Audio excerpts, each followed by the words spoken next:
तीर्थंकर बनना है, भगवान के बाजू में बैठना है, भगवान बनने की वो कला को आत्मसात करना है और उसकी चर्चा चल रही हैगी। और अपना मंगलाचरण है, आप लोगों को याद हो जाना चाहिए, तीर्थंकर बनना है तो आस्था को जीवन में लाना होगा, तीर्थंकर बनना है तो अनास्था को जीवन से दूर करना होगा, तीर्थंकर बनना है तो अंधी आस्था को जीवन से हटाना होगा, तीर्थंकर बनना है तो निर्मल आस्था को जीवन में उतारना होगा, और तीर्थंकर बनना है तो परम निर्मल आस्था को जीवन में पाना होगा। और कल के जो मुख्य 8 बिंदु मैंने दिए थे अनास्था के ऊपर, एक बार रिपीट कर देता हूं 8 बिंदुओं को, ताकि आपका रिवीजन हो जाए। कि सबसे पहला बिंदु दिया था, जो पाप को धर्म मानता है, क्या जो पाप को धर्म मानता है उसके जीवन में अनास्था है, जो दिखाने को धर्म मानता है उसके जीवन में अनास्था है, जो किसी दुखी को में दुख दूर करने को धर्म मानता है उसके जीवन में भी अनास्था है। फिर क्या बोला था, सिर्फ सेवा को ही जो धर्म मानता है उसके जीवन में भी अनास्था है। और फिर उसके बाद क्या बोला, धर्म के मानने वाले को ही, मतलब क्या, सिर्फ आत्मा को ही मानना, वो भी क्या कहलाएगा, अनास्थावान है। फिर जो शुभोपयोग पूजन अभिषेक शांति धर्म ही लगाए वो भी अनास्थावान है। और फिर जो रुपया कमाकर दान देने की भावना से दान रुपया कमा रहा है वो भी अनास्थावान है। और फिर बोला था अंतिम हमने कि जो खूब मंदिर खूब कर रहा है लेकिन घर में अपने कर्तव्यों को नहीं समझ रहा है वो भी अभी अनास्थावान है। अपने घर में ससुर को ही देख नहीं रहा कि वो भोजन कर रहे हैं कि नहीं कर रहे हैं, उनका क्या हो रहा है, अभी वो भी अनास्थावान है, आस्थावान वो नहीं है। अब बात आज की चल रही है अंधी आस्था की। अगर तीर्थंकर बनना है तो अंधी आस्था को जीवन में से हटाना होगा, आज का बिंदु है अपना। तो अनास्थावान को तो समझना कठिन नहीं है, अनास्थावान तो समझ में आ जाएगा, ये 8 बिंदु समझ में आएंगे। वो मंदिर आता ही नहीं है तो समझ में आएगा भी इसके पास आस्था है ही नहीं, मंदिर आता ही नहीं तो आस्था है ही नहीं। ये जो 8 बिंदु बताए हमने इसमें से आपको क्लियर। लेकिन ध्यान रखना, अंधी आस्था को समझना बहुत कठिन है, और हम समझा भी देंगे तो शायद वो अंधी आस्था जाएगी नहीं। लेकिन जब तक अंधी आस्था आपकी नहीं जाएगी तब तक आप ध्यान रखना, अभी हाल तीर्थंकर और भगवान के बाजू में नहीं बैठ सकते। तो सबसे पहले अंधी आस्था का बिंदु बनाता हूं, लेकिन कोई स्वीकारेगा नहीं, क्या करूंगा बताकर मैं। बोलो, मानोगे? मानोगे कि नहीं मानोगे? मानोगे? मानो तो बहुत अच्छी बात है, नहीं मानो तो कोई बात नहीं, मेरा काम तो बताने का है जो आगम में आया है।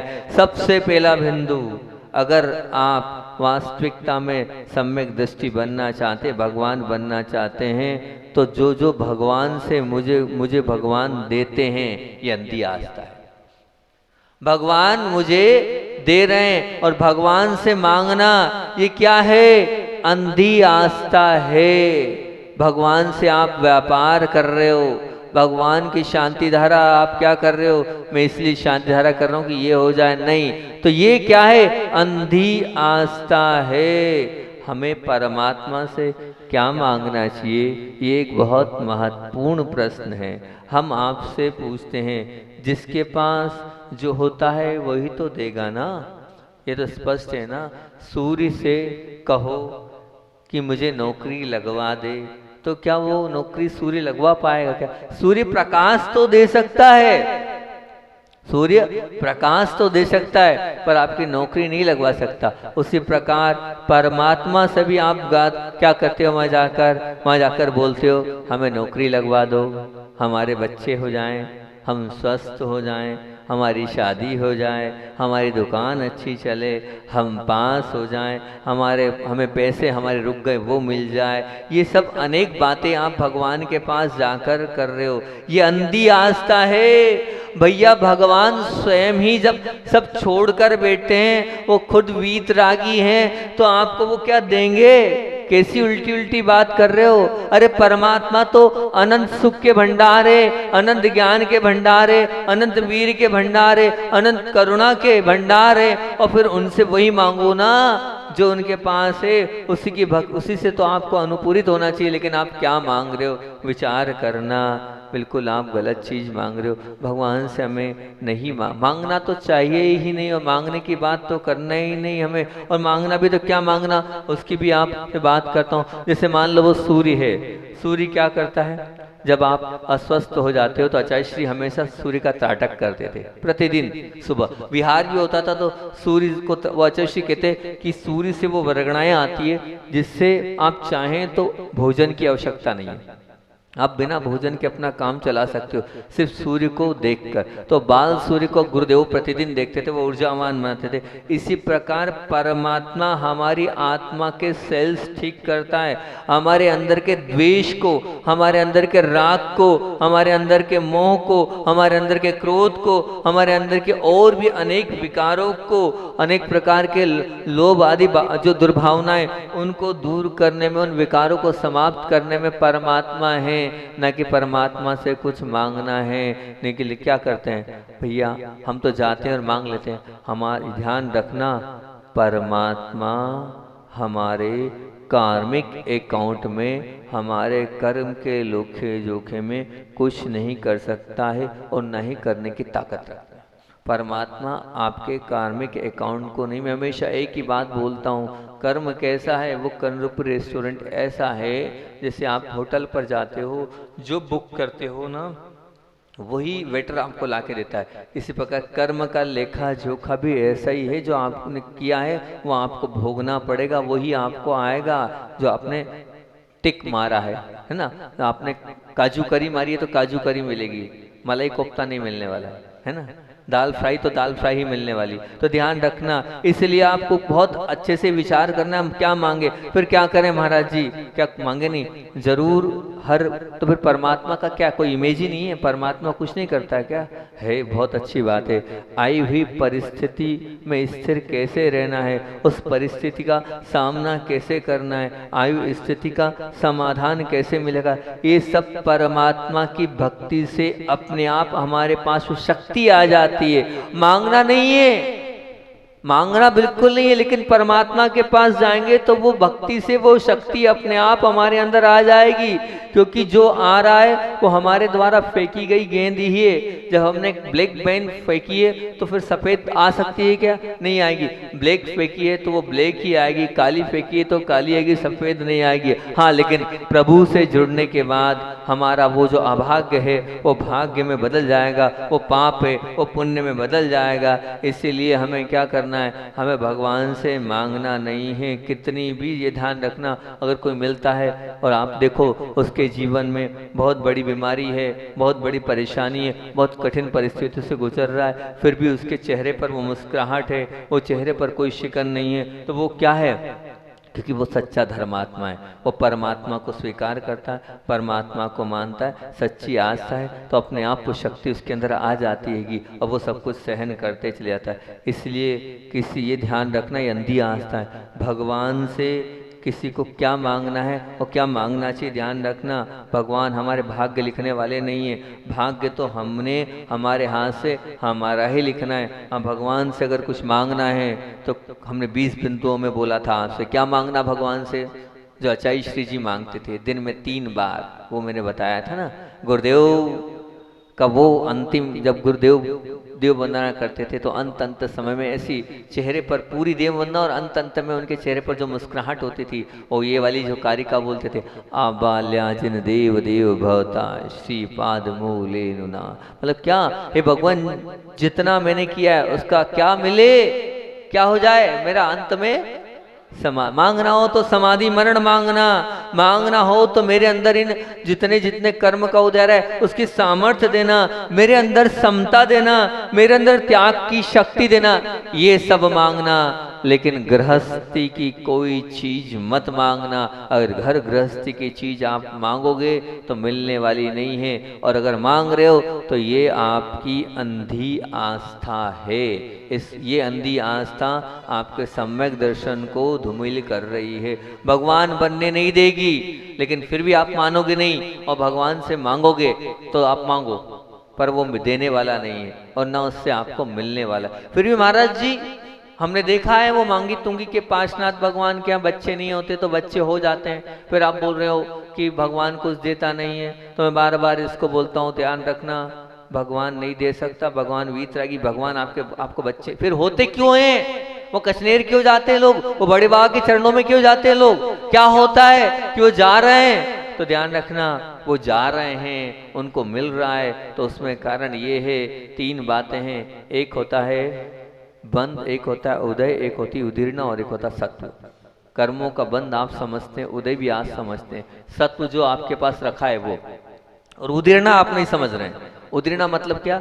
जो कर्म का उदय अभी आपको आएगा, उसमें अभी के परिणाम, अभी का जो भाव होता है, वो भाव, वो उस भाव के माध्यम से अगला कर्म का उदय आएगा। अब आप मान लीजिए, अब जितनी भी जब भी बार बार बड़े बाबा के चरणों में एक ही बात को लेके जाते हैं, वो मान लीजिए, वो मांगी तुंगी का उदाहरण मैं देता हूँ कि हर पूर्णिमा पे आप जाते हो, नारियल चढ़ाते हो, तो अब हर पूर्णिमा पे जा रहे हो, बार बार जा रहे हो, बार बार जा रहे हो और नारियल चढ़ा रहे हो, और नारियल चढ़ाने में एक ही भावना रखते हो कि मुझे बच्चा हो जाए, मुझे बच्चा हो जाए, लगातार वही परिणाम हो जाए, और धारणा भी पक्की की होगा क्योंकि भगवान देते हैं, तब वो जो कर्म का उदय वैसा आ जाता है, क्योंकि उदीर्णा आप ऐसी करा रहे हो, उदीर्णा वैसी करा रहे हो, तो वो चीज आपको आपके परिणामों से मिल रही है। भगवान नहीं दे सकते, ना देंगे। अगर ये है तो फिर पूरा का पूरा फंडा ही गलत हो जाएगा, फिर आपका कहाँ चला गया? भगवान कुछ नहीं देते, आपके परिणामों से, आपके भावों से, आपने वहां श्रद्धा, आस्था, विश्वास से बार बार जा रहे हो, और बार बार आपके संस्कार उसी के पड़ रहे हैं कि मैं जा रहा हूं, मुझे मिल गया, मुझे मिल गया, मुझे मिल गया, उससे मिल रहा है। भगवान चमत्कारी नहीं है, आपके भाव चमत्कारी है। भगवान चमत्कारी नहीं है, आपकी आस्था चमत्कारी, आपके परिणाम चमत्कारी। लेकिन मैं बोलता हूं नहीं मांगना। भगवान से क्यों छोटी मोटी चीजें मांग रहे हो? ये सब चीजें तो अपने आप आती चली जाएंगी और आ जाएंगी। हम तो क्या मांगे? ए भगवान सामर्थ्य दो, ए भगवान शक्ति दो, ए भगवान समता दो, ए भगवान समाधि मरण दो। ये समता है, शक्ति है, सामर्थ्य है और समाधि मरण है। आपको इन चीजों को भगवान के पास जाकर मांगना है। कौन कौन सी चीज मांगना है? समता दो, सामर्थ्य दो और समाधि दो, और साथ साथ में आत्मा को प्राप्त करने की शक्ति प्रदान करो। आपको ये मांगना है। अगर आप ये नहीं मांग रहे हैं तो ये आपकी अंधी आस्था है। अपनी आस्था को मजबूत और प्रबल बना, तो हमें कुछ भगवान से नहीं मांगना है, पहली चीज। दूसरी कल बोली थी, फिर रिपीट कर रहा हूं, मात्र आत्मा ही आत्मा को मानना, ये भी अंधी आस्था है। इसको भी क्या कहूंगा मैं? ये अंधी आस्था है आपकी कि आपने एक ही चीज को पकड़ लिया। तीसरी बात क्या? भगवान से तीसरी बात बोल रहा हूं, क्या मांगना? मतलब भगवान सब करने वाले हैं, ये मानना भी अंधी आस्था है। भगवान सब करने वाले हैं, वही सब चला रहे हैं, वही सब कर रहे हैं। तो जो ये मानता है कि भगवान सब करने वाले, ये धारणा बदल देना, भगवान किसी का कुछ करने वाले नहीं है। ये भी पक्की धारणा बना लेना। अगर आपके मन में थोड़ा बहुत भी ऐसा लगता है कि किसने किया है? भगवान ने किया है। अरे तो भगवान ने किया है तो भगवान किसी का अच्छा करेगा और किसी का बुरा करेगा क्या? फिर भगवान को क्यों दोष दे रहे हो? अरे भगवान करने वाला है क्या? नहीं। तो ये भी अंधी आस्था कि भगवान ने किया है, भगवान करने वाले, कुछ अच्छा हो गया तो भगवान को धन्यवाद दे रहे, कुछ बुरा हो गया तो भगवान मैंने तो हमेशा अच्छा किया है, तूने मेरे साथ बुरा क्या किया? नहीं, ये धारणा भी है तो आपकी अभी अंधी आस्था है। चौथे नंबर पर आपसे बात कर रहा हूं, याद समझते जा रहे ना आप सब, लिखते जाना ये पॉइंट। चौथे नंबर जो है वो चौथा नंबर क्या है? चौथा नंबर ये, सब कर रहे हैं इसलिए मैं कर रहा हूं। सब कर रहे हैं इसलिए मैं कर रहा हूं, ये भी अंधी आस्था है। ध्यान रखना कि आप देखा देखी मत करना। पूजन क्यों कर रहे हैं पहले समझना। मैं एक ही प्रश्न हर जगह फेंकता हूं और लगभग उसका उत्तर 90% नहीं मिलता, 10% लोग दे पाते हैं। मैं पूछता हूं, बच्चों से पूछता हूं, बड़ों से पूछता हूं कि वे चावल क्यों चढ़ाते हैं? गेहूं क्यों नहीं चढ़ाते हैं? चना क्यों नहीं चढ़ाते हैं? अरे और भी बहुत सारे, मूंग क्यों नहीं चढ़ाते हैं? तो प्रैक्टिकली कोई बहुत कम लोग हैं जो जवाब दे पाएंगे। चलो बोलो, चावल क्यों चढ़ाते हैं? बाजू में आपके बाजू में, हाँ बोलो। और कोई हिंट नहीं करेगा? बोलो चावल क्यों चढ़ाते हैं? गेहूं क्यों नहीं चढ़ाते हैं?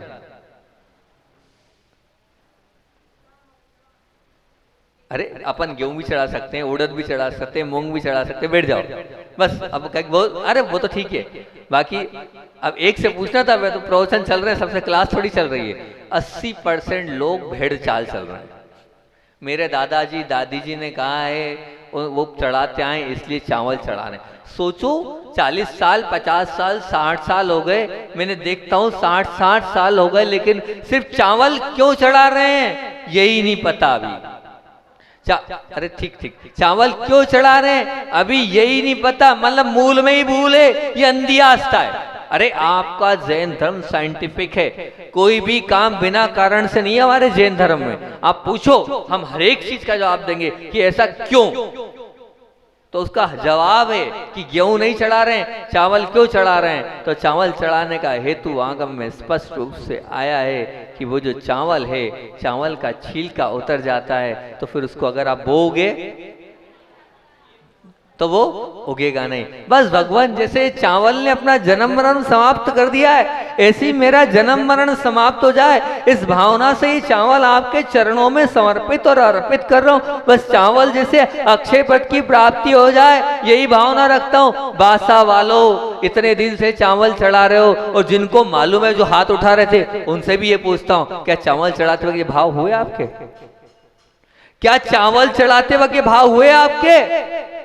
मुश्किल से 5-7 लोग के हाथ उठ रहे थे, बाकी 80% लोग, 80 बल्कि 90% ले लेंगे जितने लोग हैं, उनको नहीं मालूम था। प्रियंक भैया मालूम था नहीं मालूम था? मालूम था, ठीक। तो इतना तो कम से कम चावल चढ़ाते वक्त करो, ये अंधी आस्था है। इस डब्बे से डाला और वह पटक दिया, वो पटकना हुआ। वो क्या कराया लो, पटक रहे हो 50 साल से ही पटकते आ रहे हो, चावल पटकने से कुछ नहीं होगा। चावल अर्पण करते वक्त ये भाव अंदर से प्रेषित होना चाहिए, ए भगवान ये चावल चढ़ा रहा हूं, बस चावल जैसे बना लेना। ये भाव आज तक किए हो तो ठीक, नहीं किए हो तो आज का हमारा यही नियम है कि जब जब भी अपनी मुट्ठी में ये चावल लूंगा, वो चावल चढ़ाते वक्त बस चावल जैसे बनने के भाव से चावल चढ़ाऊंगा। इतना कमिटमेंट कर दो। नहीं मालूम था कोई बात नहीं, मालूम था कर रहे हो कोई बात नहीं, नहीं तो आज से नियम ले लो, ये भगवान आपको हम वचन देते हैं, ये चावल हाथ में लेंगे और इसी भाव से, और अपने छोटे से बच्चे को भी यही सिखाएंगे और यही पढ़ाएंगे, बेटा चावल चढ़ाना, चावल जैसे बनने के लिए चावल चढ़ाना। गलती आपकी है, आपके बच्चों को इसलिए नहीं मालूम क्योंकि आपको नहीं मालूम, और आपने बच्चों को चावल तो पकड़ाते हो, लेकिन चावल क्यों चढ़ाते हैं यह नहीं बताते हो। चावल तो थमाते हो आप, बेटा चावल लेके जा मंदिर, चावल लेके जा मंदिर, बिना चावल नहीं। तो आप मुट्ठी में ये भी थमाओ तो ये बताओ बेटा अपन ये चावल इसलिए चढ़ाते हैं। हम ही नहीं बोलते तो हमारा बच्चा क्या खाक बोलेगा? बोल ही नहीं सकता। तो बस आप इतना कमिटमेंट कर लो, जब भी हाथ से चावल चढ़ाऊं तो चावल जैसी गति मेरी हो जाएगी, तो निश्चित रूप से मेरा कल्याण और मेरा मंगल हो जाएगा। ये भेड़ चाल है, ये अंधी आस्था है, सब कर रहे हैं मैं कर रहा हूँ। एक और अच्छा याद आ गया, पहले भी सुनाया था इस प्रवचन में हमने कि हम जब हमारे यहाँ चातुर्मास हुआ था पूर्णमती जी का, और बहुत सारे नाटक किए हमने, बहुत सारे नाटक किए। एक नाटक हमने यही किया अंधी आस्था वाला, तो उसमें हमने भी उसमें रोल अदा किया था। तो हम 2 मित्र थे और 2 मित्र जा रहे थे, और नाटक का सार 1 मिनट में बता, 2 मिनट में बताता हूँ। और जा रहे थे, और जाते जाते हमने मंदिर के दर्शन करने 2 मित्र जा रहे थे, और जा रहे थे तो मंदिर में दर्शन करना था। अब वहाँ चप्पल जो थी, अब वो चप्पल उतार के जा ही रहे थे, अब देखा वहाँ चप्पल तो उतार रहे हैं, लेकिन उसके पहले वहाँ एक गंदगी पड़ी थी। अब वो गंदगी पड़ी थी और मंदिर के बाहर पड़ी थी। हमने सोचा क्या करना चाहिए, क्या किसी का पाँव लग गया, धोती दुपट्टे वाला आ गया तो सब पूरा मामला गड़बड़ हो जाएगा, जल्दबाजी में रहते हैं पुजारी लोग तो, और वो अशुद्धि में जाएगा। चलो एक काम करो, 4 पत्थर रख दो, और 4 पत्थर रख दिए। अब 4 पत्थर रख दिए, कोई आया, नाटक था ये, एक नाटक किया था हमने, है ना। कोई आया, वो क्या हुआ, एकदम कुंकू जो भी होता है, केसर जो भी चंदन होती है वो गिर गया। अब गिर गया तो बस फिर तीसरा आया, उसने ओ भगवान आ गए यहाँ, तो बस ये तो भगवान आ गए। फिर क्या हुआ, एक ने फूल चढ़ाया, दूसरे ने फूल चढ़ाया, तीसरे ने फूल चढ़ाया, पता चला फूल के ऊपर फूल, फूल के ऊपर फूल चढ़ते चले गए। वो बन गया भगवान का अतिशय क्षेत्र बन गया, वो तो जय जयकार होने लग गई। अब उधर से फिर हम आए, हमने क्यों, क्या है ये, क्या है? बोले भगवान प्रकट हुए हैं यहाँ, अभी तक कुछ नहीं था। वहाँ क्या था? भगवान था। हम वहाँ क्या था आपको बता दिया हमने, क्या था उसके नीचे, वहाँ क्या था उसके नीचे। अब किसकी पूजा हो रही है? मल की। वो भी किसके मल की? कुत्ते के मल की पूजा होने लगती, ये अंधी आस्था है। अरे पहले माथा टेकने के पहले देख तो लो कहाँ पूज रहे हैं, क्या पूज रहे हैं, किसको पूज रहे हैं, ओके क्या है उसका स्वरूप। आपने स्वरूप ही नहीं समझा और माथा टिका दिया। उसने बोला हे भगवान हुए, आपने मान लिया हो भगवान हुए और माथा टेक दिया। तो ऐसी अंधी आस्था अपने जीवन में मत लाना। अगर आपके जीवन में ऐसी अंधी आस्था है तो वो भी ठीक नहीं है। ये निश्चित रूप से आप मान के चलना। जो मैंने बचपन में नाटक किया था वो याद आ गया तो आपको बता रहा हूँ। तो वो तो मेरी तो निर्मल आस्था है। मैं तो सच्चे देव शास्त्र गुरु के अलावा कहीं भी अपना ये जो माथा है खोटा नहीं है मेरा, इसको खोटा नहीं लिए वहीं पर अपने माथे को टिकाता हूँ। तो ये चौथे नंबर से हो गया। पांचवें नंबर पे बोल रहा हूँ, भय और लोभग्रस्त चित्त से धर्म को मानने वाला भी अभी क्या है, अनास्थावान और अंधी आस्था वाला है। अरे भय से, डर से, अगर डर से आप कर रहे हो और भय से अगर कर रहे हो तो ये अंधी आस्था है। या अब आपके अंदर लग रहा है कि उसमें अगर लोभ से कर रहे हो तो वो भी भय और लोभग्रस्त चित्त से अगर आप परमात्मा के मंदिर में जा रहे हो, परमात्मा को मान रहे हो, ये भी अंधी आस्था है। ऐसी आस्था हमें नहीं रखना जिसमें हमारे अंदर कोई भय हो, डर से हमें नहीं करना। आप लोग मेरे डर से तो नहीं बैठ गए आज प्रवचन में, मैंने बुला लिया तो बैठ गए। ध्यान रखना, डर से मत बैठना। कल से नहीं रोकूंगा, नहीं तो भय के कारण बैठा महाराज जी चिल्लाएंगे, ऐसा तो कोई नहीं बैठा। डर के कारण आया हो, भय के कारण आया हो, तो भय और डर से मत आना। नहीं तो फिर वो जो है वो आस्था आपकी जो है अभी हर मजबूत वाली नहीं रहेगी। तो पांचवा, भय और लोभग्रस्त को मानना भी और धर्म मानना भी जो क्या वो अंधी आस्था कहलाएगी। और फिर उसके बाद अगला नंबर का आएगा को कितने को 1 2 3 4 5 6 7वां, देव शास्त्र गुरु। छठवां, देव शास्त्र गुरु। पूज्य कौन है? तीनों है। देव भी पूज्य है, शास्त्र भी पूज्य है और गुरु भी पूज्य है। लेकिन अगर मान लीजिए आपने शास्त्र ही शास्त्र को पूजा, शास्त्र ही शास्त्र को माना, मैं किसी पंथ को आक्षेप नहीं कर रहा हूँ और ना ही उंगली उठा रहा हूँ, परंतु मैं नहीं, मतलब मेरा कोई वो नहीं है, विवाद नहीं है, लेकिन शास्त्र ही शास्त्र को मानोगे और शास्त्र को ही शास्त्र को पूजोगे, शास्त्र के ही शास्त्र की भक्ति करोगे, वो भी अंधी आस्था है। शास्त्र को मानना भी अंधी आस्था है कि हम सिर्फ शास्त्र को ही स्वीकार कर रहे हैं और बाकी चीज को ही नहीं मान रहे। अरे विचार तो करो आप, आपने शास्त्र को मान लिया लेकिन जिनने शास्त्र लिखा है उनको आप स्वीकार नहीं कर रहे हो। अरे जिनने वो बोला है उनको स्वीकार नहीं कर रहे हो, जिनने वो बोला है उसकी भक्ति आराधना नहीं कर रहे हो, तो फिर कहां से आप बताओ आपका सम्यक दर्शन टिकेगा। आपने मां जिनवाणी को तो स्वीकार कर लिया पर आपने प्रभु को स्वीकार नहीं किया, जिनके मुख से वो वाणी निकली है। तो क्या बताओ वो सम्य अंधी आस्था है कि नहीं है? बिल्कुल अंधी आस्था है। इसे भी हम अंधी आस्था कहेंगे जो माँ जिनवाणी को ही स्वीकार करता है, बाकी दूसरी चीज को स्वीकार ही नहीं कर रहा है, वो प्रभु को मान ही नहीं रहा है, वो पूजन को स्वीकार ही नहीं कर रहा है, वो तप और त्याग को जीवन में ला ही नहीं रहा है। और 7वें नंबर पे वो अंधी आस्था है जो प्रभु को तो स्वीकार कर रहा है, पूजन भी कर रहा है वो भगवान की, और शास्त्र भी पढ़ रहा है वो भगवान के, फिर और इतना है जितना आप नहीं करते उससे ज्यादा कर रहा है वो, प्रभु की भक्ति भी कर रहा है खूब अच्छी, स्वाध्याय भी खूब कर रहा है बहुत अच्छा, लेकिन वो गुरु को नहीं मान रहा है। गुरु पंचम काल में होते ही नहीं है।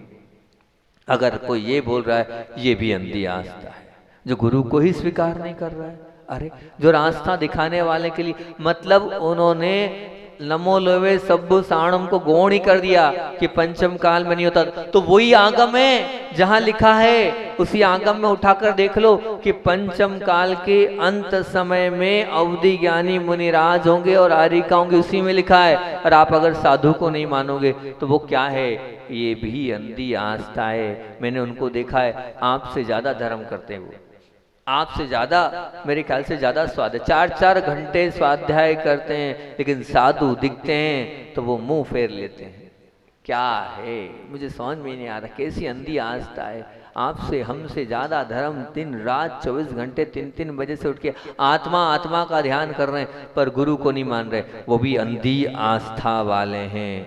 और 8वें नंबर पर मैं तो ये कहूँगा कि 8वां नंबर क्या है, तो 8वां नंबर है चारित्र और चर्या में शिथिलाचार दिखते हुए भी मानना, ये भी अंधी आस्था है। फिर क्या करें महाराज जी, हम चारित्र में अगर आपको दिख रहा है कि पूर्णतः व्रत है, पालन ही नहीं हो रहा है, तो हम क्या करें? सबसे पहला कर्तव्य तो क्या उसका व्हाट्सएप करें, दुनिया को बताएं? नहीं, ये भी नहीं करना। ये और घोर पाप है, महापाप है कि हमें ये भी नहीं करना है। तो क्या करना है? हमें उनकी अभिनय नहीं करना है, हमें उनके विषय में टीका टिप्पणी भी नहीं करना है, हमें माध्यस्थ हो जाना है। अगर हमारे पास स्थितिकरण अंग है, उपगुण है, तो हम अच्छे से समझा सकते हैं, और समझाने के बाद भी वो नहीं मान रहे और चर्या में शिथिलता है, तो हम दूर हट जाएं, हम अलग हो जाएं। लेकिन अलग होने के अलग तो हों, लेकिन किसी प्रकार से उसमें हम किंतु परंतु ना करें। अगर उसमें हम कुछ कर रहे हैं, कुछ बोल रहे हैं, तो हमें बहुत घोर मुनि निंदा का पाप लगेगा। और मुनि निंदा का दुष्परिणाम ऐसा रहता है कि वो भव तक को परेशान करता है, भव तक आपको छोड़ेगा नहीं। आपको कुछ नहीं जमता है तो एकदम आप पहले समझना कि क्या कारण है, कैसा कारण है। कल भैया जी ने बहुत अच्छा बताया था स्वाध्याय में कि एक मुनिराज थे, वो दक्षिण के थे, और दक्षिण के थे तो आचार्य के मुख से उन्होंने सुना था। अब वो यहाँ भोजन करते थे, उन्होंने आधी अधूरी बात बताई, पूरी बात ही नहीं बताई उनने, और पूरी बात बता नहीं पाए भैया जी, हमारा तो मौन था।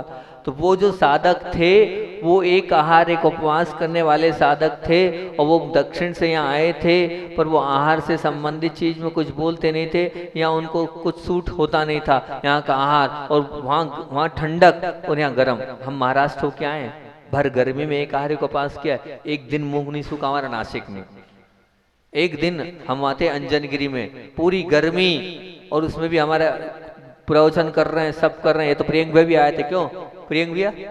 अंजनगिरी कैसा हिल स्टेशन था, ऐसी हवा गर्मी में भी। तो अब उस स्थान से जब यहाँ आए तो प्रतिकूल हो गया, पित्त शरीर में बढ़ गया, पित्त बढ़ने के बाद कन्नड़ भाषा समझ में नहीं आ रही है। अब हो रहा ये था कि उनको बहुत तकलीफ होती थी, तो वो जो है वो तकलीफ होती थी, तो कुछ वो इस प्रकार का उपचार करते थे जो योग्य नहीं था। अब कोई समझ नहीं रहा है और कोई पूछ नहीं रहा है, और लोग कह रहे कि ये हो गया। अरे पूछो तो सही, आप कपड़े पहनाने की बात कर रहे हो साधु से कि क्या तकलीफ है, क्या कष्ट है, क्या पीड़ा है, किस वजह से अपन उसका निराकरण करें, तो वो तो दूर। और आपने उंगली उठाना प्रारंभ की, ये ऐसे, ये वैसे, इनने ऐसा किया, उनने वैसा नहीं। वो पूछो, जाओ, समझाओ, उसका उपचार करो, उसके बाद आप कोई भी निर्णय लो। उसके पहले निर्णय लेने की आपको योग्यता नहीं है।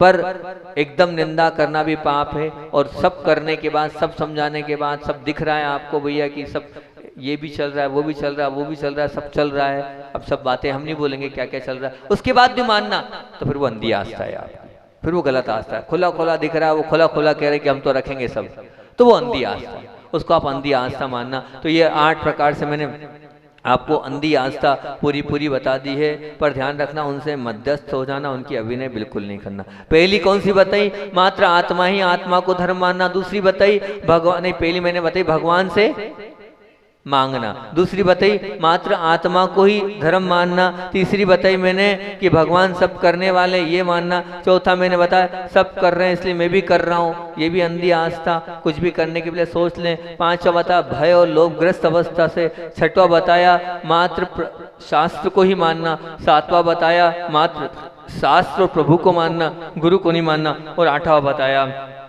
क्या कि दिख रहा है पूरा पूर्ण शिथिलाचार, फिर भी स्वीकार करना, ये भी बहुत बड़ा शिथिलाचार है। ऐसे ये अंधी आस्था को मैंने आपके बीच में रखा, और कल निर्मल आस्था को आपको 8 बिंदुओं के माध्यम से रखूंगा कि वो निर्मल आस्था कैसी होनी चाहिए। वो अगर निर्मल आस्था होगी तभी आप परम निर्मल जो अगले बिंदु पर पहुंच पाओगे, नहीं तो नहीं पहुंच पाओगे। यहाँ पर जो हमारे कर्तव्य 1-1.5 मिनट में फटाफट वो करते हुए समय अपना हो गया कि 1-1.5 मिनट में कर्तव्य वाली बात बोल रहा हूँ। ये कर्तव्य लिखे सुरभि जैन ने अपने कर्तव्य लिखे, बहुत अच्छे लिखे हैं कि मेरे जेठ के प्रति मेरा क्या कर्तव्य है। हमेशा पिता के समान उनको आदर सम्मान देना, और काम करने के पहले हमेशा उनकी सलाह लेना। जेठानी के प्रति मेरा कि वो मेरी बड़ी बहन, मेरी माँ के समान है, उनसे ईर्ष्या नहीं करना, उनसे भेदभाव नहीं करना, उनके साथ रहना, उनके सुख और दुख में और समय देना। और पति के लिए ये कहा है कि उनकी हर जिम्मेदारी, उनके हर सुख दुख का ख्याल रखना, उनके धर्म मार्ग पर चलाने के लिए मोटिवेट मोटिवेट करना, सेवा करना, सम्मान करना, हर बात सुनना और कोई भी मार्गदर्शन उनके बिना पीछे नहीं लेना, और बेटे बेटियों के लिए अच्छे संस्कार, उनकी जरूरतों को समझने बात है। आचार्य भगवान की बात को बोलकर अपनी बात बोलूंगा, ये अपने कागज ले जाएंगे कि आचार्य भगवान, एक बार की बात है कि एक शावक आपके जैसे पहुंचा, उसको हाथ कट गए, वो पहुंचा, बोले आचार्य महाराज क्या मैं आहार नहीं दे सकता हूँ? आचार्य भगवान मुस्कुराए और पूछा कि आप ये बताओ, क्या पहले जीवन में आपने कभी आहार दिया? कितनी उम्र? बोले 35 साल। पहले आहार दिया? बोले नहीं।